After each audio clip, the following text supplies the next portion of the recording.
Selamat siang Bapak Ibu sekalian. Nah, suaranya mengantuk ini. Pada sudah makan ya biasanya ya.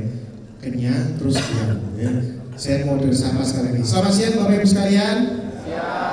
Nah, terima kasih ya untuk kedatangannya di sesi kita siang ini gitu ya. Nah, sesi kita siang ini Mampus Conference ini sebetulnya kita punya topik namanya reimagining marketing gitu, people, teknologi, and impact gitu ya. Dan di sesi kita siang ini itu di 1B itu kita bicara tentang konten ya. Mungkin Bapak Ibu di sini ada yang bergerak di bidang B2B marketing ya, bisnisnya ya gitu ya, B2B marketing ya. Nah, nanti kita akan coba dengar bagaimana sih implementasi atau penggunaan digital marketing ini di dalam konteks B2B gitu kan. Karena kita tahu sebetulnya B2B itu biasanya dealingnya seringan lewat canvassing people, sales people, kemampuan sales people. Nah, tapi nanti kita akan dengarkan bagaimana pada siang ini kita akan bicara tentang from fear ya, from fear to fortune in B2B marketing gitu kan ya. Gimana sih perusahaan B2B ini bisa menggunakan digital marketing secara efektif dan efisien sehingga bisa mendatangkan yang namanya customer gitu ya. Nanti kita akan kedatangan dua pembicara kita ini yang ada di sini ya, Ibu Tri Wahyuningsi dan Pak Muhammad Sadar, kira-kira seperti itu. Namun sebelum saya mulai, nah seperti sesi sebelumnya kita akan coba paparkan terkait dengan bagaimana fenomena from fear to fortune in B2B marketing. Boleh slide-nya Mas? Kira-kira gitu ya. Nah, tapi sebelumnya perkenalan dulu gitu ya. Nama saya Ferdi dari Marketplace Bapak Ibu sekalian gitu kan. Kalau tadi sudah ada nama pembicara kita, panelis kita, mungkin saya perkenalkan diri. Nama saya Ferdi dari Marketplace gitu kan, yang akan memandu sesi siang ini gitu ya. Mungkin boleh materi yang ada ya? Atau enggak? Udah? Oh belum ya? Gitu ya. Nah ini digitalisasi. Jadi ketika belum mulai, saya mesti ngomong kan kira-kira gitu ya. Nah, saya sudah, ini sudah ada teknologi artificial intelligence from fear to fortune in B2B marketing gitu ya. Next. Nah ini, saya harus minggir biar bisa dipotret ya. Bahasa Jawanya dipotret oleh Bapak Ibu sekalian gitu ya. Nah, itu judulnya apa? From fear of missing out. Nah, kira-kira begitu Bapak Ibu. The difficulty of making decision because the big risk involved. Nah, kita bicara tentang B2B Bapak Ibu. Nah, ternyata kalau kita lihat itu ya dari hasil analisis kita dari data sebelumnya, itu bagaimana kita punya di industri B2B namanya jolt effect. Nah, ini kan istilah baru, jolt effect. Bagaimana ketika kita melihat bahwa peran B2B marketing atau digital marketing itu berpengaruh 56% kepada customer. Ternyata apa berpengaruhnya? Itu 56% in decision. Jadi bayangin Bang, digital marketing itu in realita datanya 56% berpengaruh pada in decision. Jadi mereka nggak ambil keputusan apa-apa. Ya harus biarin aja. Dapat informasi apapun tentang digital marketing dari konten marketing, ternyata 56% itu mereka nggak believe, belum believe. 56%-nya mereka indecision. 56 customer who expressed intent to purchase were lost due to customer indecision. Nggak melakukan apa-apa. Karena saya bilang bahwa digital B2B itu kaitannya dengan sales intimacy, kira-kira gitu. Nah, tapi kalau dari fakta begini, maka mereka memilih untuk nggak melakukan apa-apa itu. May seem like the safe option. Itu B2B Bapak Ibu sekalian. Coba kalau retail, beda lagi soalnya saya. Retail itu viral, ada yang bagus sedikit nyoba perusahaannya, ada yang bagus sedikit nyoba. Ini B2B enggak. 56% mereka nggak ngapa-ngapain, bayangkan. Tapi kita akan coba lihat, nanti kita cek apa yang dilakukan oleh perusahaan ini untuk supaya digital marketing bisa mengenerate perusahaan untuk bisa melakukan sesuatu. Ini datanya Bapak Ibu.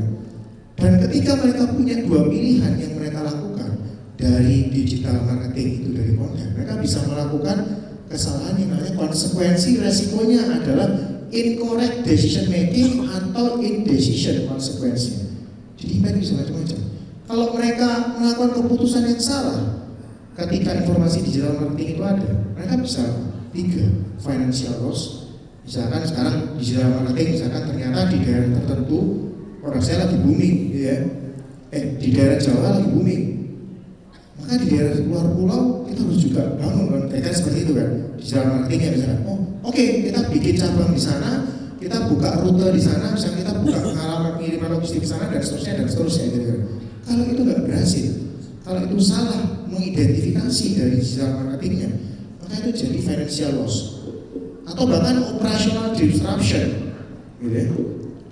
Jadi banyak kos operasional yang dibuang karena bisnisnya B2B, pengiriman, logistik dan segala macam. Kos operasional itu paling besar kalau materinya Pak Herman tadi pagi ya. Yang ketiga adalah reputational damage, gitu kan. Sudah buka di sana orang nggak kenal produknya, susah. Gitu. Atau yang kedua adalah terkait dengan decision. Ya nggak apa-apain gitu. Ada konten, ada digital, ya sudah biarin aja. Kira-kira gitu.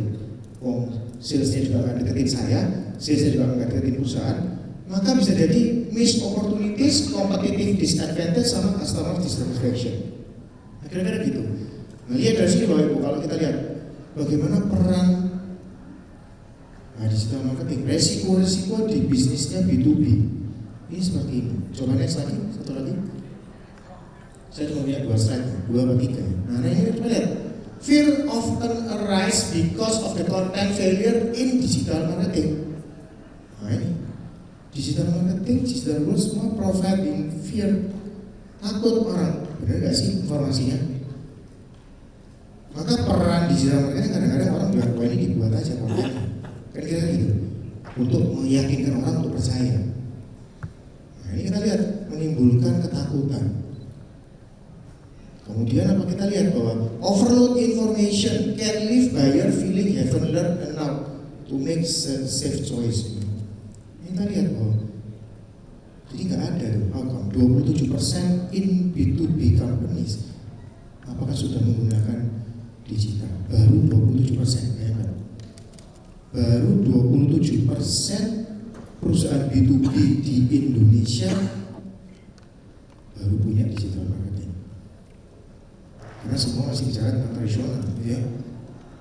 Maklas, apa sih B2B kan? Kita jual training ke Bapak. Tapi pertanyaannya, Bapak pernah lihat konten digital kita? Pernah? Ada yang pernah mungkin ya? Perusahaan human resource, Bapak di bagian SA atau bagian marketing, dia di sosial media, gitu kan?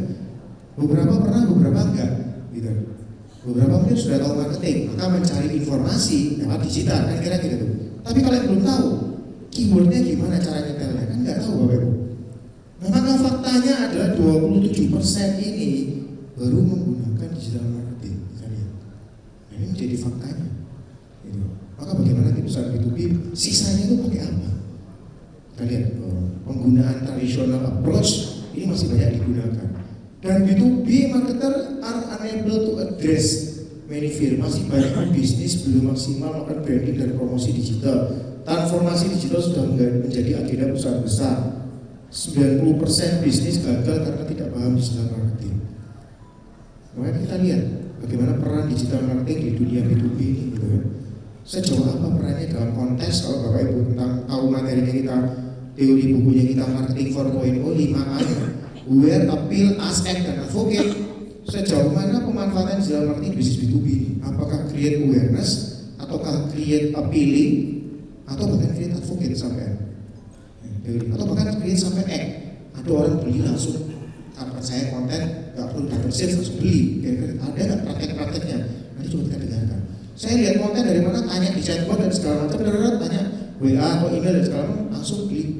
Kira-kira nggak perlu didatangin. Ada nggak prakteknya sebenarnya? Nanti kita lihat. Kira-kira gitu Bapak Ibu.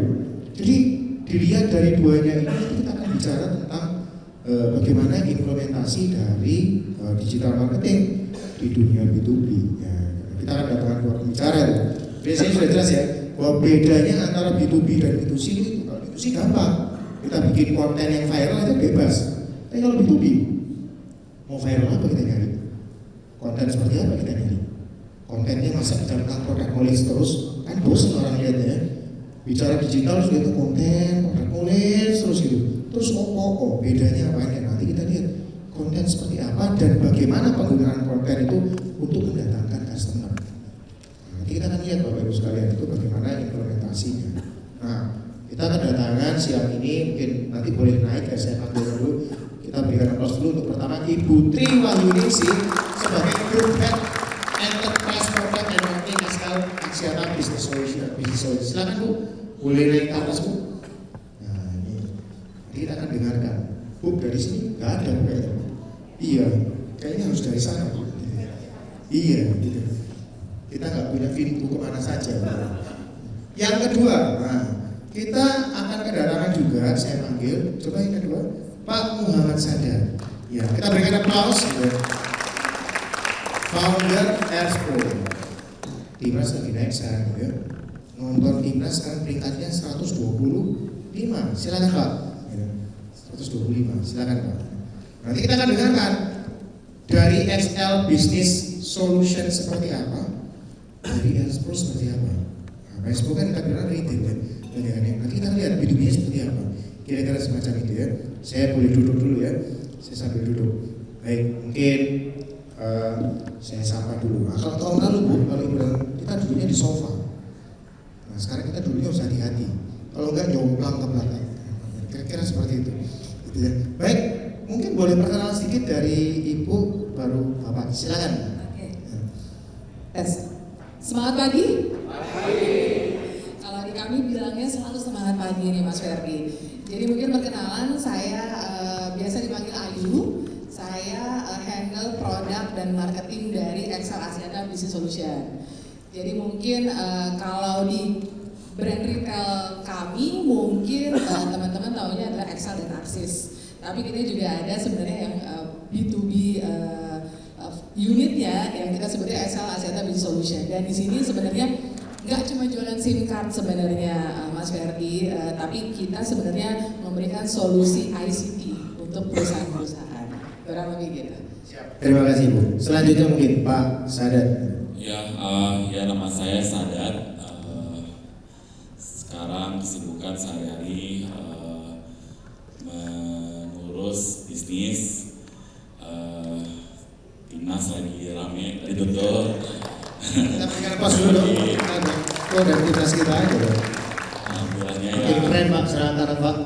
Keren serangkaiannya Pak. Ya, mudah-mudahan lancar terus dan isu kita lagi banyak mengagendakan buat prepare buat koleksi-koleksi baru buat persiapan nanti di bulan Maret kita ada pertandingan. Sebelumnya juga saya sampai saat ini juga masih di Erigo, cuman on day to day sudah tidak terlalu day to day lagi lah gitu. Tapi di Expo karena brandnya baru, jadi quite challenging gitu. Makanya saya bilang ke mana-mana jangan taruh saya CEO ya, saya founder gitu. Saya suka build something gitu. Dan Expo baru setahun, tapi mungkin nanti kita bisa ngobrol lebih dalam terkait bagaimana manage konten dan digital juga yang sudah kita sudah saya pelajari berbelasan tahun di Erigo dan juga di Expo tahun ini. Terima kasih. Baik, terima kasih Pak Sadar. Baik, demikian Bapak Ibu. Jadi nanti kita akan bicara, kita beda konsepnya dengan tahun lalu. Tahun lalu ada yang pernah datang ke Makro Conference ya tahun lalu. Tahun lalu mungkin banyak presentasi ya.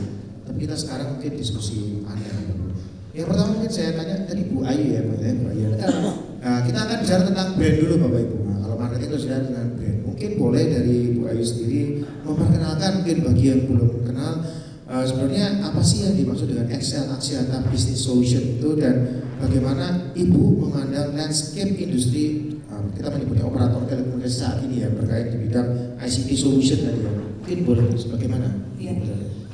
Jadi sebenarnya kalau XL Axiata sendiri memiliki bisnis utama sebenarnya ada 3 pilar Mas Ferry. Jadi yang pertama mungkin yang untuk bisnis retail teman-teman mungkin tahu adalah kartu seluler dengan brand XL dan Axis. Kemudian kita juga ada bisnis fiber to the home atau kita sebutnya adalah XL1. Nah kemudian pilar yang ketiga adalah yang bisnis B2B atau enterprise. Kita sebutnya adalah XL Axiata Business Solution atau BUSOL. Nah di BUSOL saya kebetulan dari BUSOL dan memang di Busol ini kita tidak hanya memberikan solusi untuk SIM card bagi corporate dengan harga khusus dan terbaik, tapi juga kita memberikan solusi ICT. Solusi ICT itu apa aja sih? Ada IoT, ada AI juga, ada connectivity untuk antar cabang, untuk solusi komunikasi bagi perusahaan. Jadi sebenarnya total solusi lah bagi perusahaan. Nah itu mungkin yang banyak yang mungkin belum tahu. Jadi mungkin kalau tahu Excel ya, memang Excel adalah ya kartu seluler. Jadi kalau orang tahu ya udah jaringannya ada di mana, BTS-nya ada di mana. Tapi sebenarnya Excel sebenarnya adalah juga memiliki beberapa line bisnis. Mungkin kalau boleh dibantu dengan slide-nya. Silakan Mas, mungkin ada slide-nya mungkin mau ditampilkan, menjelaskan.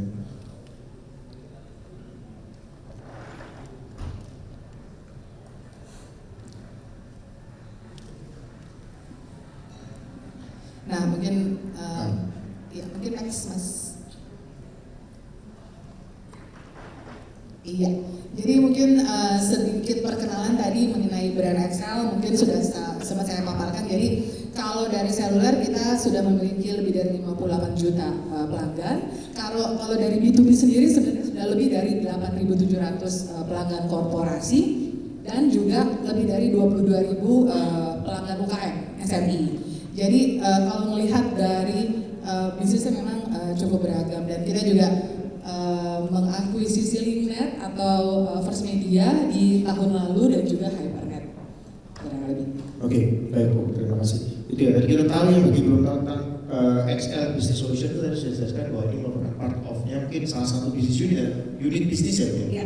Unit bisnisnya dari XL ya, XL Asset ya. Kemudian kita masuk ke Expo Pak, tentunya siapa sih yang nggak kenal Expo sekarang lagi booming ya Pak ya, semenjak timnas nih just gitu ya. Sejak viral. Sejak viral ya, iya sejak viral. Saya juga pernah nonton Pak. Kemudian kita nonton, seragamnya keren gitu kan.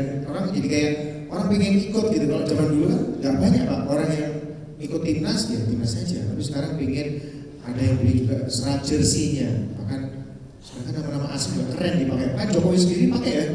Itu kira-kira nomornya siapa? Haider ya. Nah, Thomas Haye ya.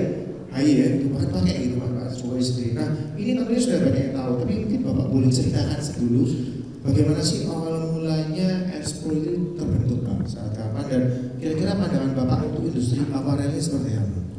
Iya, jadi kan emang background saya kan di retail fashion sudah belasan tahun dengan Eriko. Sudah mencoba dengan fashion lah lebih apa ya, casual produk gitu. Tapi saya melihat sportswear industry sekarang ini udah makin naik gitu ya daripada tahun-tahun sebelumnya gitu. Jadi ya kita tahu lah kayak Nike, Adidas, tiba-tiba sekarang udah ada penantang baru, On, Hoka dan lain-lain gitu ya. Jadi saya melihat peluang mungkin kayaknya harus diseriusin dan pasti entitinya secara entitinya harus sedikit berbeda lah, sedikit ya sama-sama ada saya cuman lebih ke diferensiasi produknya aja gitu dan brand. Makanya tahun lalu kita decide buat sportswear ini kita build dengan brand Expo gitu. Tapi ya awalnya kalau ingat timnas sekarang jaya-jayanya saya flashback ke Oktober tahun lalu kita di-announce sama PSSI dan bulan November itu kita ada pertandingan pertama kualifikasi round 2 Piala Dunia. Kita lawan Irak pertama kali dan lawan Filipina. Lawan Irak kita kalah 5-1, lawan Filipina kita seri. Nah saya pikir aduh apes nih kali ya. Jadi jualannya emang ya semua butuh proses kali ya. Tapi timnas makin kesini sih makin punya chance yang sangat luar biasa ya. Mudah-mudahan kita doakan bisa lolos ke babak selanjutnya atau syukur-syukur bisa lolos ke Piala Dunia di round ini gitu. Oke, baik Pak. Nah, kalau kita bicara tentang konten digital, itu pasti Bapak Ibu kalau kita marketing pasti bicara tentang data analitik ya.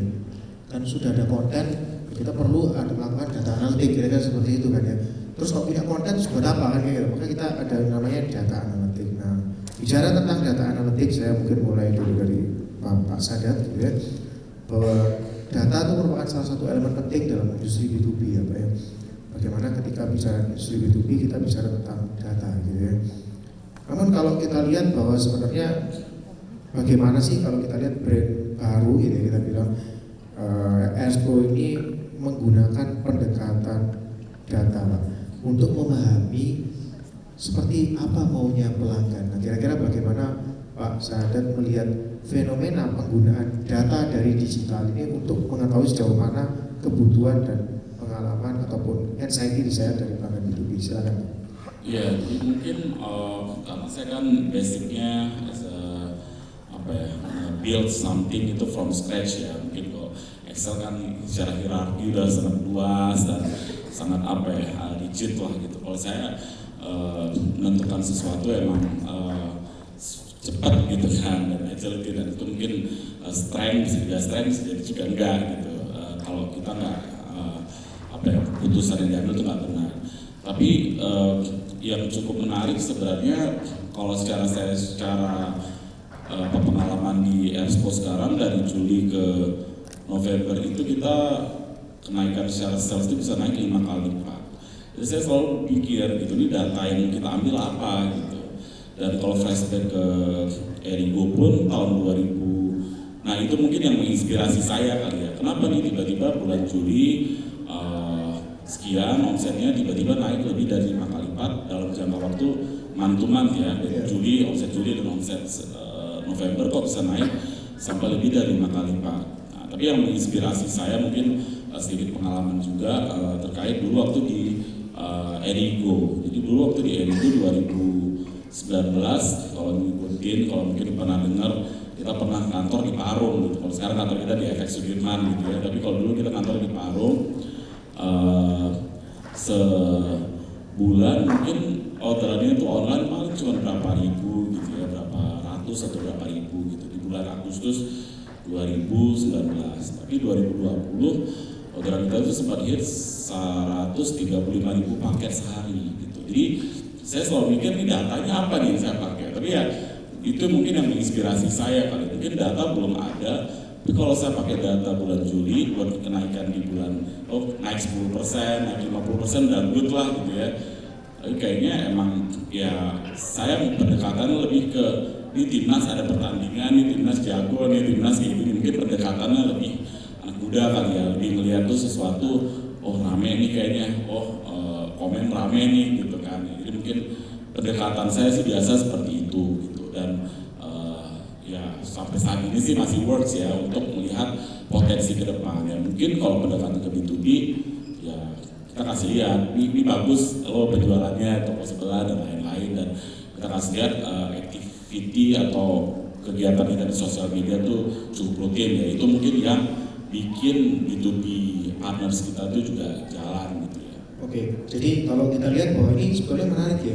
Bisnisnya juga banyakkan apparel, fashion ya, Bapak Ibu juga beli. Tapi bagaimana menggunakan salah satu point of view-nya dari customer B2C ya Pak, eventnya seperti apa yang lagi viral sekarang seperti apa, kemudian bisa menjadi knowledge ya awal buat usaha B2B, bahwa apalagi tadi Bapak bilang bahwa adanya penjualan toko sebelah lebih rame dan segala macam, itu menjadi knowledge buat customer B2B lain untuk bisa memahami bahwa ternyata memang penjualannya lebih bagus, kira-kira semacam itu ya Pak. Tapi kalau bicara nantinya Pak ke depannya, apakah memang dari bicara tentang topik kita konten ya Pak, apakah ada pendekatan khusus yang nantinya dilakukan ke depannya Pak? Atau saat ini kira-kira bagaimana penggunaan konten sosial media marketing ini, baik di Instagram ataupun di Facebook ataupun di sosial media lain, kira-kira pendekatan seperti apa yang akan dilakukan Pak? Mungkin konten-konten seperti apa yang akan diangkat kalau Bapak melihat industri semacam ini Pak? Ya, jadi sekarang susah sekali ya kita menentukan ini 5 tahun lagi bakal kayak gimana gitu. Minggu lalu tim digital marketing yang udah pernah ikut bareng saya lama gitu ya, bilang ini dulu beda banget ya, dulu kalau kita pakai Cipas di Facebook tuh rame gitu, tapi sekarang udah Shopee Ads gitu misalnya gitu. Jadi emang benar-benar nih semua sekarang kita harus benar-benar aware gitu. Makanya kalau saya secara pribadi bilang ke tim ini harus ada business intelligence yang peka gitu terhadap keadaan-keadaan sekitar. Tapi emang konten ya nggak murah gitu. Kalau ingat tahun 2014, 15 gitu ya, bahkan 15 akhir sampai 2016 awal tuh konten di sosmed, di Instagram, Twitter masih based on yang kita follow. Sekarang based on interest kan gitu. Jadi kayak kalau kita nggak asik update ya makin tenggelam, dan kalau kita nggak connect sama orang yang follow kita ya dia juga nggak akan lihat konten kita gitu. Jadi emang ya harus benar-benar adapt sih sama keadaan gitu. Jadi konten nggak ada. Mungkin tahun 2024 ini kontennya ini, tapi 2025 beda lagi. Ini kan lagi viral juga nih, teman saya juga sih haus endorse 180 juta gitu kan.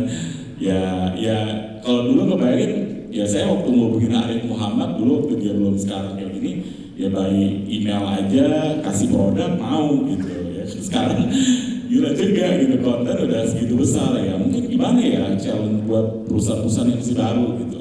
Nah, makanya tapi uniknya orang yang bukan siapa-siapa sekarang bisa jadi siapa-siapa nih, kayak di TikTok itu kan tuh kayak benar-benar nge-disrupt market banget kan. Tapi ya winning kontennya apa nggak ada rumus yang pasti sih gitu. Menurut saya harus dengan trial error. Kalau kita melihatnya yang penting timingnya pas, dan kalau yakin harus digulung secepat mungkin gitu.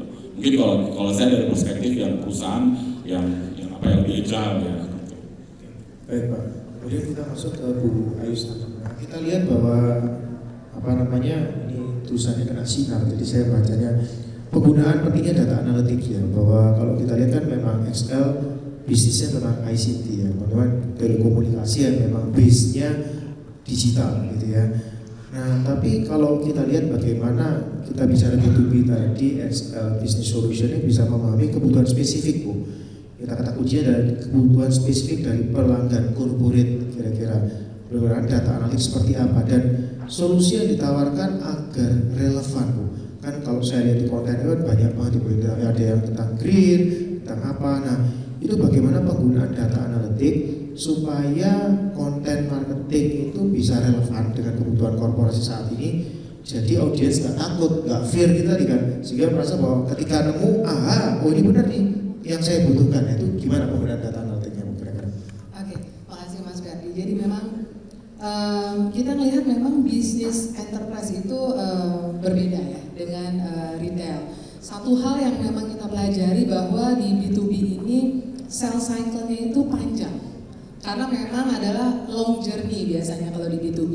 Kalau di retail mungkin kita bisa kasih promo dan kemudian langsung closing, langsung beli saat itu juga payment selesai.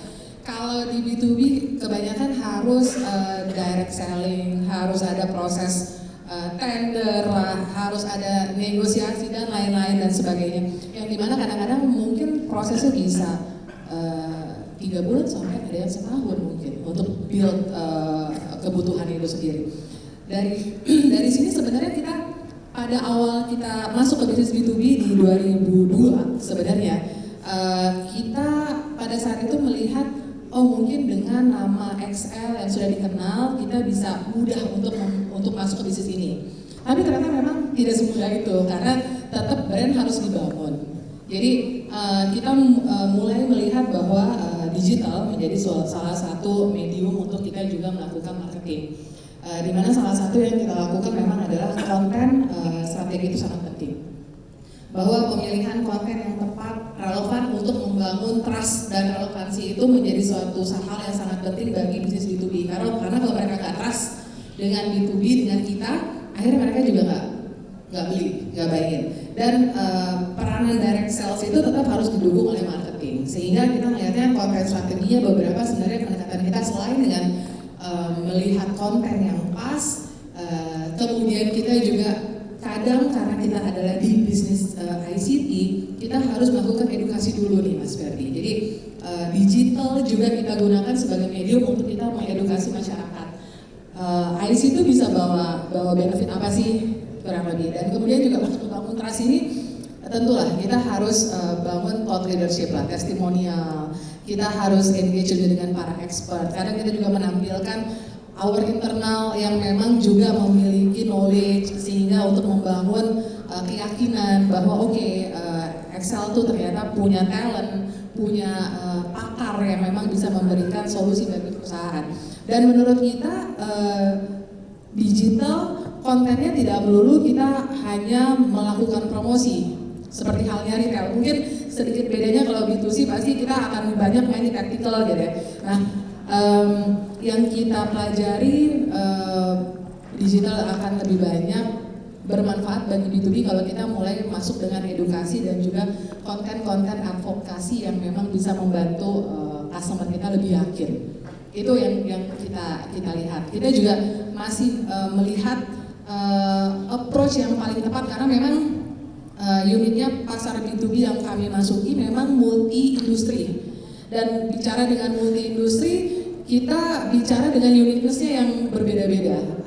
Ada segmen mining yang memang kita fokus, ada segmen government, finansial, semua punya tujuan dan goals yang berbeda-beda. Jadi kadang-kadang kita juga memang harus memiliki pendekatan yang unik dan multisektoral dan nggak bisa langsung pukul rata. Itu mungkin yang kadang-kadang membuat challenge tertentu sih dalam hal konten marketingnya sendiri. Ya, berarti ini ada yang menarik nih Bapak Ibu sekalian.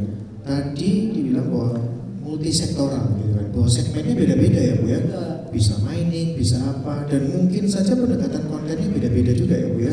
Bisa dikatakan kontennya beda-beda. Nah, maka pertanyaan saya mungkin lanjutan juga, bagaimana mensinergikan antara target industri yang misalkan lagi growth apa, yang sekarang lagi besar apa, dengan konten marketing, pembuatan konten, dan bagaimana penggunaan data analitik itu bisa sehingga kontennya ketika jangan sampai bilang ini Bu, industrinya mining tapi kontennya kita bukan tentang mining kan gitu, datanya bukan. Nah, bagaimana penggunaan data analitik ini supaya bisa nanti ketika langsung lihat oh iya relate dengan saya banget, itu gimana Bu caranya? Nah mungkin oke, slide udah dilihat. Jadi kita juga memang learning nih Mas Ferdi. Jadi di awal kita masif menggunakan digital, konten yang biasanya kita pakai itu sama rata.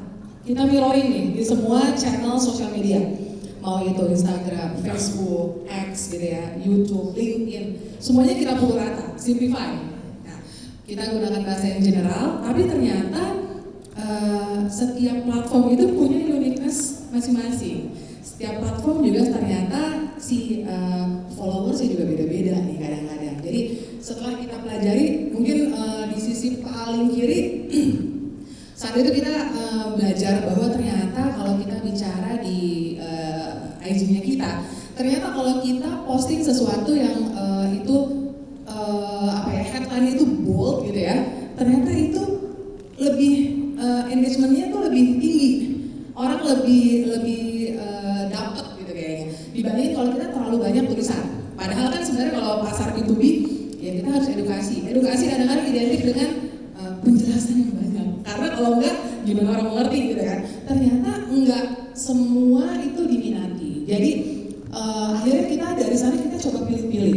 Oke, kayaknya nih mungkin bahkan platform aja harus dibedain nih antara market yang satu dengan market yang lain, sehingga kemudian kita mulai bedakan. Kalau di IG kita lebih ngomongin untuk informasi yang lebih casual.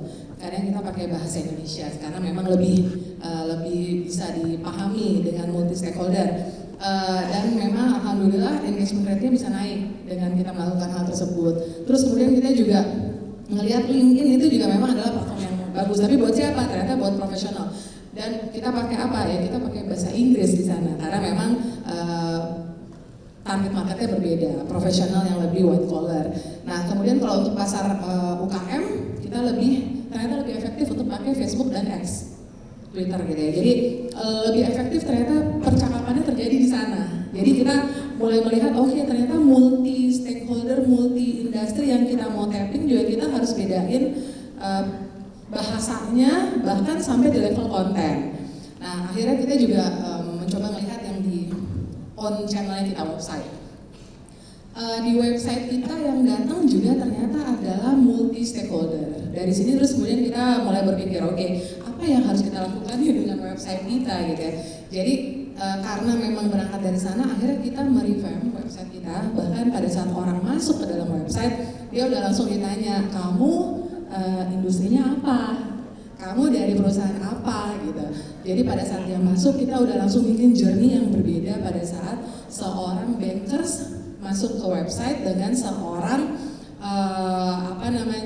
entrepreneur masuk ke website gitu ya, dia akan punya flow yang berbeda dan kita juga akan menawarkan solusi yang berbeda. Jadi beberapa learning yang kita lihat ternyata memang B2B marketing memang harus customize nih.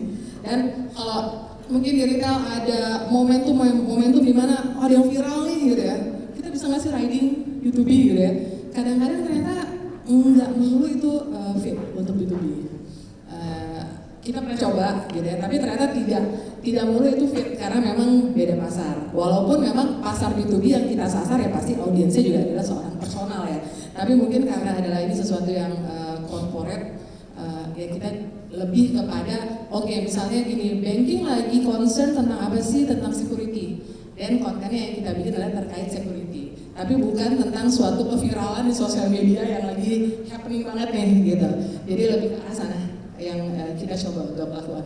Oke, berarti kalau kita lihat tadi bagaimana B2B ini pendekatannya memahami customer profile-nya, Bu ya. Bagaimana tadi dari journey-nya setiap industri aja beda-beda ya.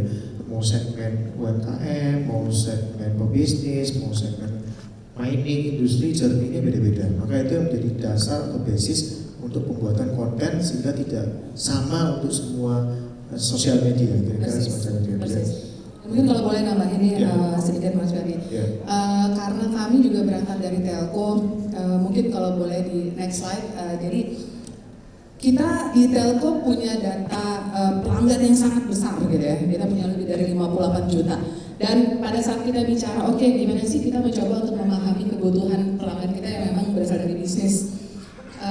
Kita juga mencoba membuat data analytics ini bisa menjadi suatu tools yang nggak cuma dimanfaatin oleh internal kita, tapi juga oleh pebisnis yang lain. Jadi kami punya data pelanggan yang kita bisa tahu profilnya seperti apa, dan kemudian kita kawinkan dengan data-data yang lain, data dari perbank, dari finansial, dari BPS, sehingga kita tuh bisa memberikan suatu data kepada pelanggan korporat yang memang membutuhkan punya target market dengan profil pelanggan seperti ini, punya travel pattern seperti ini.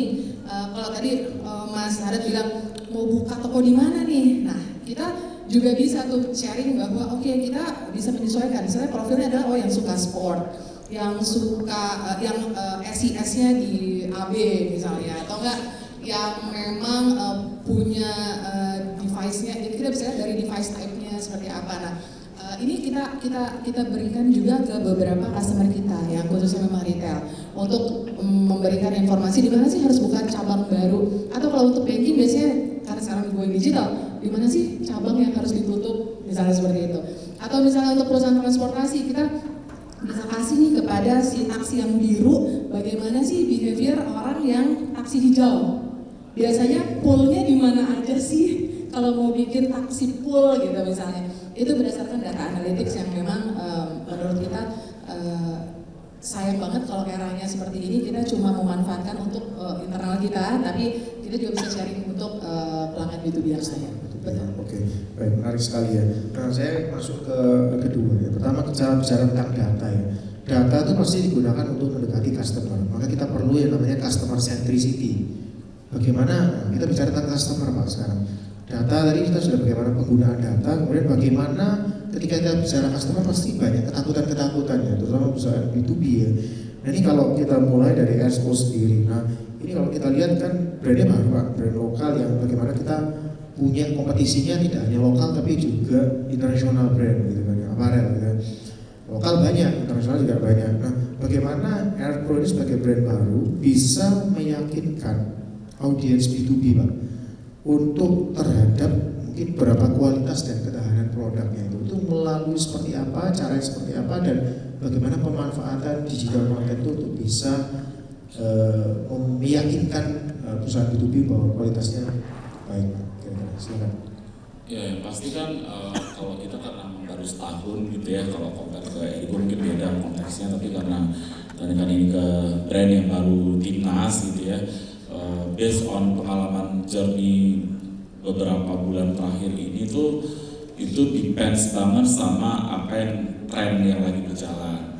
Nah, yakininnya susah-susah gampang kan, kita nggak bisa saklek kan, kita harus ya customize lah gitu. Nah, sama enaknya karena kita punya, jadi kita tuh selain penjualan yang di online, selain ada pop-up store juga, kita ada 45 lokasi pop-up store, kita ada puluhan apa udah hampir ratusan wholesaler, toko-toko gitu di daerah. Agak unik gitu, emang harus datang. Jadi kita ada tim B2B atau tim wholesale buat jalan ke sana gitu. Cuman kita lagi pemanfaatan digital, kita lagi coba siapin website yang dimana enggak hanya hubungannya dengan WhatsApp gitu loh. Maksudnya nggak cuma berhubungannya yang personal gitu ya. Kita lagi coba siapin website yang dimana website itu nantinya ketika dia regis atau pakai username-nya dia langsung otomatis ya mungkin bisa kayak tadi ini bisa diskonnya berapa, mungkin kalau daerahnya masih sekitar Jawa free ongkir, mungkin kalau apa dia dapat harus data harus kumpulin dulu sih terkait mungkin keinginan mereka apa. Pasti untuk di awal kan kita harus gather data, itu kan harus kumpulin data, kan harus datang langsung. Cuman kita biasanya beberapa bulan sekali ada namanya trade show mungkin yang kita kasih lihat produknya, ini kualitasnya kayak gini, ini kayak gitu segala macam.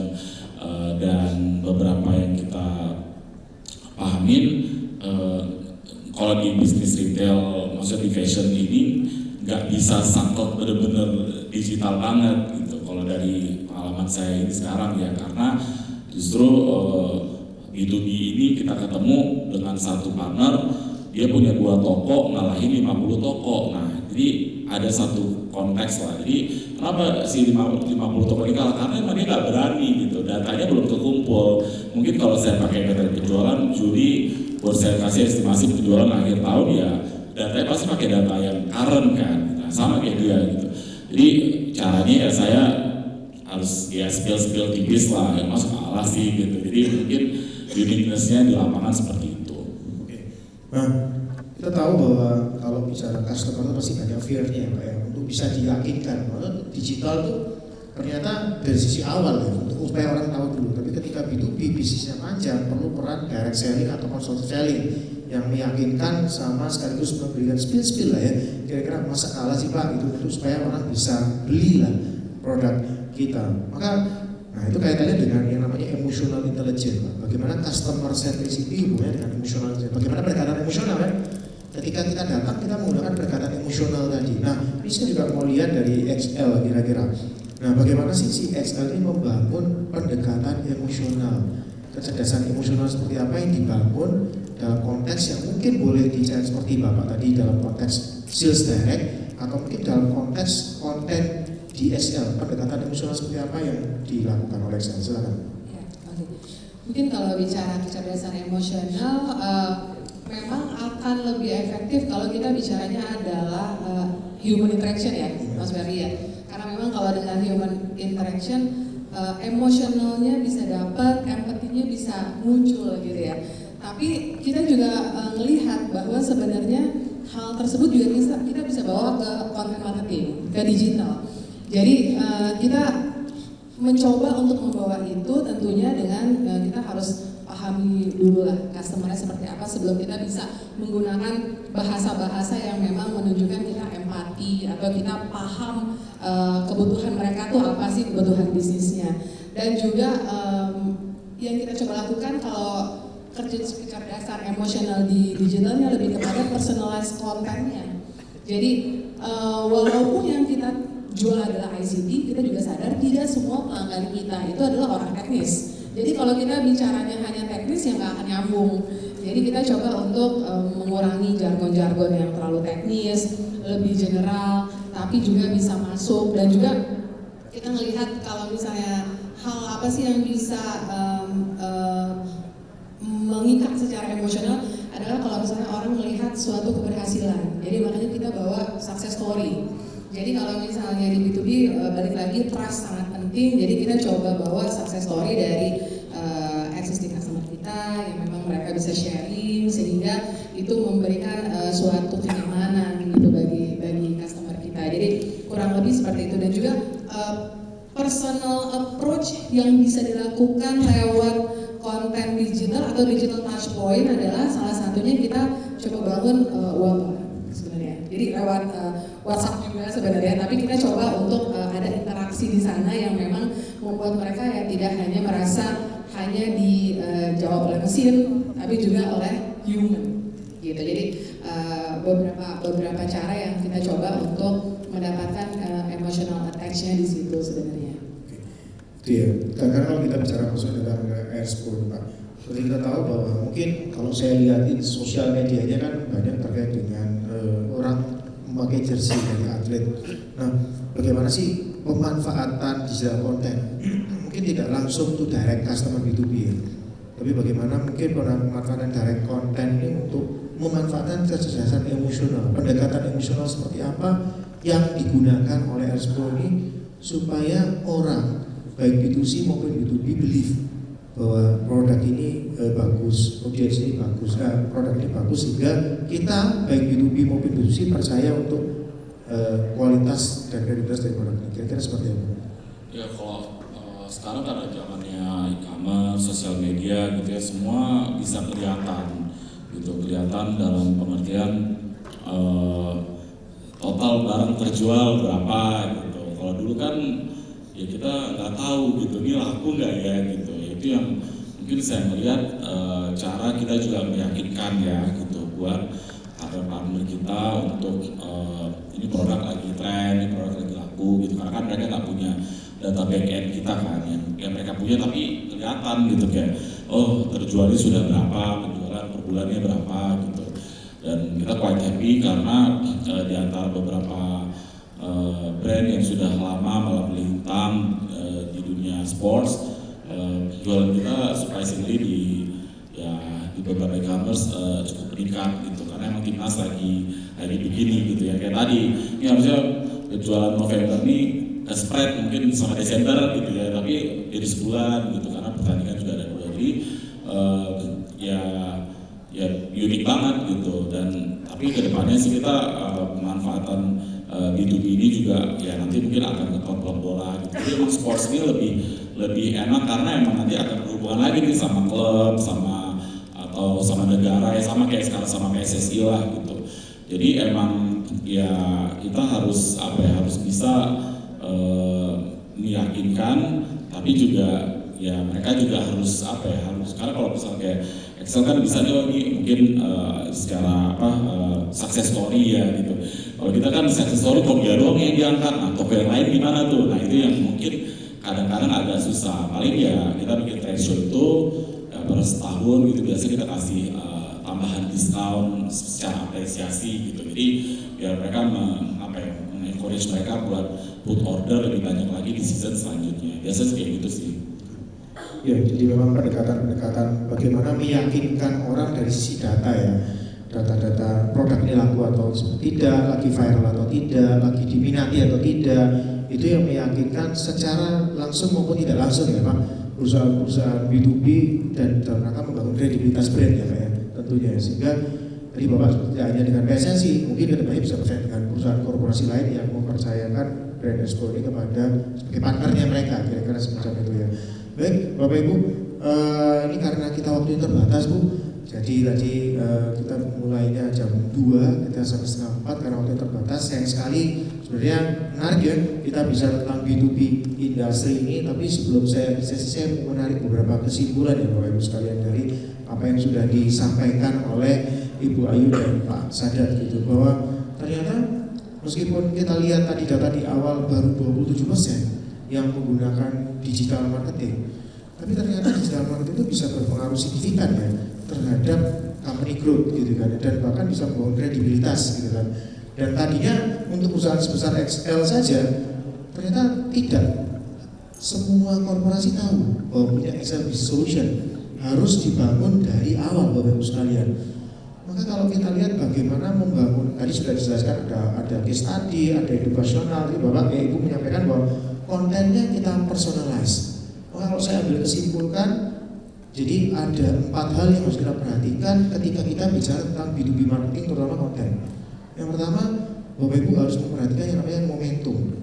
Bapak Ibu kalau lihat materinya Pak Hermawan mungkin 2-3 tahun lalu, itu ada namanya micro momentum, kemudian ada macro momentum, big momentum, sama satu lagi apa saya lupa. Jadi Bapak Ibu harus memperhatikan momentum yang saat ini pas itu apa, bukan viralnya, tapi momentumnya. Seperti tadi Timnas lagi growth, maka momentum itu yang diangkat.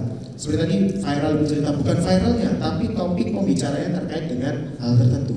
Maka momentum apa di industri B2B yang kita target yang lagi banyak dibicarakan, itu yang harus kita perhatikan. Yang kedua adalah kita bicara tentang customer-nya. Kita harus tahu namanya customer profiling dan journey-nya mereka ya. Kira-kira seperti apa, bagaimana mencari produk, bagaimana membeli produk, bagaimana mengetahui produk, dan sebagainya. Dan yang tak kalah penting, yang dua terakhir, ini juga ada di bukunya kita, Bu. Ini buku content marketing. Tadi ada di slide kebetulan, maka saya ingat, maka saya simpulkan sekalian. Bapak Ibu harus bisa menyesuaikan dengan platform digitalnya sesuai dengan customer segmentation-nya. Nggak semuanya sama. UMKM belum tentu pakai IG gitu ya. Kebanyakan ini pakai Facebook gitu ya. Petani-petani saya pernah dengar di salah satu perusahaan pupuk, mereka pasangnya lewat IG, tapi ternyata petani lewatnya Facebook gitu, nggak cocok gitu. Maka coba pahami customer profiling sosial media apa yang digunakan. Dan selanjutnya adalah konten tema dan konten format. Itu yang paling penting. Konten tema tadi sudah disampaikan oleh Bapak Ibu, ya Bu Ayu juga mungkin, bahwa konten-konten ada educational konten, ada advokasi konten. Nanti kalau di buku kita konten marketing itu ada 4 tipe konten Bapak Ibu. Ada konten edukasi, ada konten inspirasi, ada konten entertainment, ada konten convincing. Dan fungsinya beda-beda. Kalau membangun awareness, konten edukasi dan entertainment. Kalau membangun selling, konten convincing dan konten inspirasi. Maka tadi ada testimoni bagaimana membangun selling. Dan kita juga menyesuaikan apakah pelanggan kita, customer kita itu rasional atau emosional. Itu harus pahami. B2B itu kompleks. Kalau kontennya itu bicara tentang entertain dan inspirasi, maka pasti pelanggan kita adalah emotional approach, inspirasi, entertain. Tapi kalau kontennya pelanggan kita terkait dengan rasional, belum tentu semua pelanggan B2B rasional ya. Ada yang emosional juga, ini lagi viral, ini lagi apa, ini lagi bagus. Maka pendekatannya adalah edukasi rasional dan convincing. Maka sesgo dan segala macam. Jadi nggak bisa tuh kita bilang pakai kontennya produk kulit semua. Loh, kalau sudah kuat, maka kita bangun konten edukasi. Kira-kira gitu.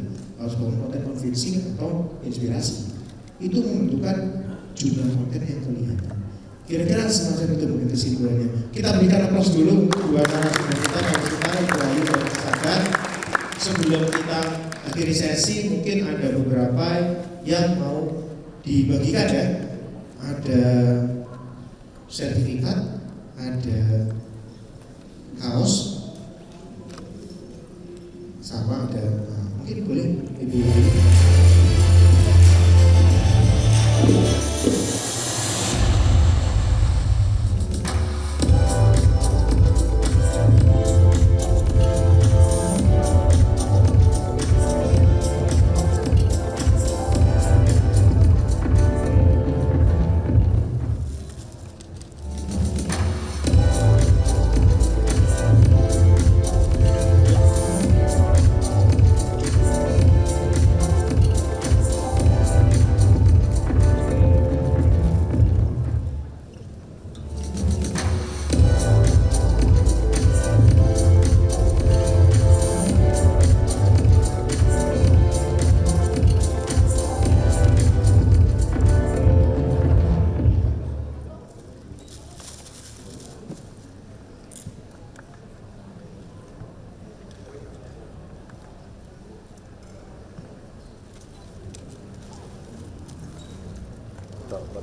Baik Bapak Ibu, terima kasih untuk hadirannya. Jangan kemana-mana, akan ada sesi selanjutnya yang tak kalah menarik. Terima kasih untuk waktunya. Selamat sore. Assalamualaikum warahmatullahi wabarakatuh.